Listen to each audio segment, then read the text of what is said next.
ରାଗିଣୀ ଖଟରେ ଶୋଇ ଶୋଇ ବହୁତ ଖୁସି ହେଉଥିଲା, କାରଣ ତାକୁ ଆଜି ଗୋଟିଏ ଟିଭି କମ୍ପାନୀ ରିଏଲିଟି ଶୋରେ ନମ୍ବର 1 ଫିମେଲ୍ ସିଙ୍ଗର ଆୱାର୍ଡ଼ ମିଳିଥିଲା। ସେଥିପାଇଁ ସେ ବହୁତ ଖୁସି ହେଉଥିଲା। ଖାଲି ସେତିକି ନୁହେଁ, ତାକୁ ମୁଭିରେ ଗୀତ ଗାଇବା ପାଇଁ ମଧ୍ୟ ବହୁତ ଗୁଡ଼ିଏ ଅଫର୍ ଆସିଥିଲା। ଆଉ ତା'ର ଗୀତ ୟୁଟ୍ୟୁବ୍ ଚ୍ୟାନେଲରେ ଟପ୍ ଲେଭେଲରେ ର୍ୟାଙ୍କିଂ କରୁଥିଲା, ଯାହାକି 50 ମିଲିୟନ୍ ଲୋକ ଦେଖିସାରିଥିଲେ।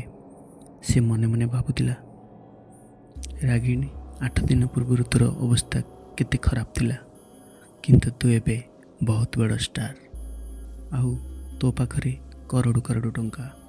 ଏହି କଥା ଭାବୁ ଭାବୁ ରାତି 11ଟା ବାଜି ସାରିଥିଲା। ତାପରେ ରାଗିଣୀ ଶୋଇବା ଉଦ୍ଦେଶ୍ୟରେ ନିଜର ଆଖି ପଲକ ପକାଉଥିଲା। ହଠାତ୍ ଉପର ଫ୍ଲୋରରେ କିଛି ସ୍ୱର ଶୁଣିବାର ଶବ୍ଦ ଶୁଣାଗଲା। ଧ୍ୟାନ ଦେଇ ଶୁଣିବାରୁ ସେ ଜାଣିପାରିଲା କେହି ଜଣେ ଗୀତ ଗାଇବାର ଶବ୍ଦ। ଆଉ କୌଣସି ଗୀତ ନୁହେଁ, ବରଂ ଯେଉଁ ଗୀତ ପାଇଁ ରାଗିଣୀ ଏହି ଆୱାର୍ଡ଼ ଜିତିଛି, ସେହି ଗୀତ କେହି ଯେପରି ତା'ର ସୁମଧୁର କଣ୍ଠରେ ଗାଇ ଚାଲିଥିଲା। ରାଗିଣୀକୁ ଉତ୍କଣ୍ଠା ସହିତ ଡର ମଧ୍ୟ ଲାଗୁଥିଲା। ସେ ଭାବୁଥିଲା, ଏତେ ରାତିରେ କିଏ ସେ ଗୀତ ଗାଉଛି। ସେ ଉପର ଫ୍ଲୋରକୁ ଯାଇ ଚାରିଆଡ଼େ ଦେଖିଲା, କିନ୍ତୁ କାହାକୁ ବି ପାଇଲା ନାହିଁ। ସେ ଶୁଣିଲା ତା ପଛରୁ କିଛି ଶବ୍ଦ ଆସୁଛି। ସେ ଶବ୍ଦ ଅତି ଭୟଙ୍କର। ସେ ପଛକୁ ବୁଲି ଦେଖିଲା ବେଳକୁ କେହି ଜଣେ ଧଳା ପୋଷାକ ପିନ୍ଧି ଗୋଟିଏ କୋଣରେ ବସିଛି। ରାଗିଣୀ ଧୀରେ ଧୀରେ ଯାଇ ତାକୁ ଛୁଇଁବାକୁ ଚେଷ୍ଟା କରୁଥିଲା। ହଠାତ୍ ସେ ଅନାଇ ଦେଲା। କି ଭୟଙ୍କର ତା ମୁହଁ! ତାକୁ ଦେଖି ରାଗିଣୀ ବେହୋସ ହୋଇଗଲା। ସକାଳେ ନିତିନି ଆଉ ରାଜୀବ ଆସି ରାଗିଣୀକୁ ପାଣି ଛାଟି ଉଠାଇଲେ। ଆରେ ରାଗିଣୀ, ତୋର ଏମିତି ଅବସ୍ଥା କେମିତି ହେଲା?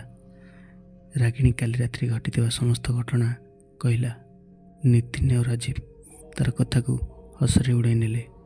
ନିତିନ କହିଲା, କମନ୍ ରାଗିଣୀ, ଆଜିର ଏହି ଆଧୁନିକ ଯୁଗରେ ତୁ ଏଇ ଭୂତବ୍ରେତଙ୍କୁ ବିଶ୍ୱାସ କରୁଛୁ? ରାଜୀବ କହିଲା, ତୁ ଶୀଘ୍ର ଯାଇ ରେଡ଼ି ହୋଇଯା, ଆଜି ତୋର ପୁରା ଇଣ୍ଟରଭ୍ୟୁ ଅଛି। ଏହି ସୁଯୋଗକୁ ହାତଛଡ଼ା କରନି। ନିଜ ସଫଳତାର ଶୀର୍ଷରେ ପହଞ୍ଚିବାର ଏହି ହେଉଛି ସୁବର୍ଣ୍ଣ ସୁଯୋଗ। ରାଗିଣୀ କହିଲା, ତୁମେ ସେ କଥା ଭାବୁଛ, କିନ୍ତୁ ମୁଁ କାଲି ରାତିର ଘଟଣା ବିଷୟରେ ଭାବୁଛି। ସେ ଏହି ଗୀତ କିପରି ଜାଣିଲା, ଯେଉଁ ଗୀତ ପାଇଁ ମୁଁ ଏହି ଆୱାର୍ଡ଼ ଜିତିଛି? କାହିଁ ସେ ଦିଆ ନୁହେଁ ତ? ରାଜୀବ କହିଲା, ଯିଏ ମଲା ସେ ଗଲା, ଆଉ ସେ ଫେରିବ? ସେ ଥିଲେ ତୁ କ'ଣ ଆଜି ଏହି ଆୱାର୍ଡ଼ ଜିତି ପାରିଥାନ୍ତୁ? ଆମେ ଦୁଇ ଜଣଙ୍କ ସକାଶେ ତୁ ଆଜି ଗୋଟେ ସୁପରଷ୍ଟାର। ରାଗିଣୀ କହିଲା, କିନ୍ତୁ ତୁମେ ଦୁଇ ଜଣ ଯାହା କଲ କିଛି ଭଲ କରିନାହ। ନିତିନ ଉତ୍ତର ଦେଲା, ତୁ ସେଥିପାଇଁ ଚିନ୍ତା କରନା।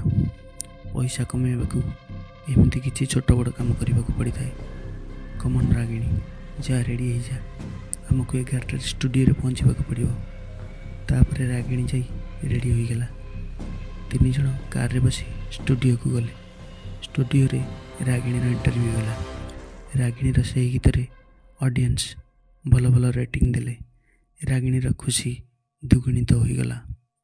ସନ୍ଧ୍ୟାରେ ତିନି ଜଣ ସେହି ଖୁସିରେ ପାର୍ଟି ସେଲିବ୍ରେଟ୍ କଲେ, ଡ୍ରିଙ୍କସ୍ କଲେ, ଭଲ ଭଲ ସୁସ୍ୱାଦୁ ଭୋଜନର ଆୟୋଜନ କରିଥିଲେ। ରାଗିଣୀକୁ ନିଶା ହୋଇଯିବାରୁ ସେ ତା'ର ବଡ଼ପଣ ଦେଖାଇବାକୁ ଆରମ୍ଭ କଲା। ହେ ଶୁଣ, ମୋତେ ଆଉ ରାଗିଣୀ ଡାକିବ ନାହିଁ, ରାଗିଣୀ ମ୍ୟାଡ଼ାମ୍ ଡାକିବ, ବୁଝିଲ? କ'ଣ ଡାକିବ? ରାଗିଣୀ ମ୍ୟାଡ଼ାମ୍। ନିତିନ ରାଗିଗଲା, କହିଲା, ରାଗିଣୀ, ତୁ ଏତେ ବଡ଼ ବଡ଼ ଭାଷଣ ଦେନା। ଆମେ ଦୁଇ ଜଣ ଦିଆକୁ ଯଦି ମାରି ଦେଇନଥାନ୍ତୁ, ତୁ ଯେଉଁଠି ଥିଲୁ ସେଇଠି ଥାନ୍ତୁ। ରାଜୀବ କହିଲା, ଛାଡ଼ ନା ନିତିନ, ସେ ନିଶାରେ ଅଛି ବୋଲି ଏମିତି କହୁଛି। ନିଶା ଛାଡ଼ିଗଲା ପରେ ପୁଣି ଆମ ପଛେ ପଛେ ଆସିବ, ନହେଲେ ଆମେ ସବୁ କଥା ନ୍ୟୁଜ୍ରେ ଦେଇଦେବା ରାଗିଣୀ ଚିଟ୍ କରି ଆୱାର୍ଡ଼ ଜିତିଛି ବୋଲି। ତାପରେ ରାଗିଣୀକୁ ଘରେ ଛାଡ଼ି ନିତିନ ଆଉ ରାଜୀବ କାରରେ ନିଜ ଘରକୁ ଯାଉଥାନ୍ତି। ସେତେବେଳକୁ 11ଟା ବାଜି ସାରିଥାଏ। ରାଜୀବ ଗାଡ଼ି ଚଳାଉଥାଏ, ଆଉ ନିତିନ ବସିଥାଏ। କିଛି ବାଟେ ଯାଇଥାନ୍ତି, ହଠାତ୍ ଗାଡ଼ି ବନ୍ଦ ହୋଇଗଲା, ଆଉ ଷ୍ଟାର୍ଟ ହେଲାନି। ଦେଖାଗଲା ଗୋଟିଏ ଗଛ ମୂଳରେ କେହି ଜଣେ ଛିଡ଼ା ହୋଇଛି।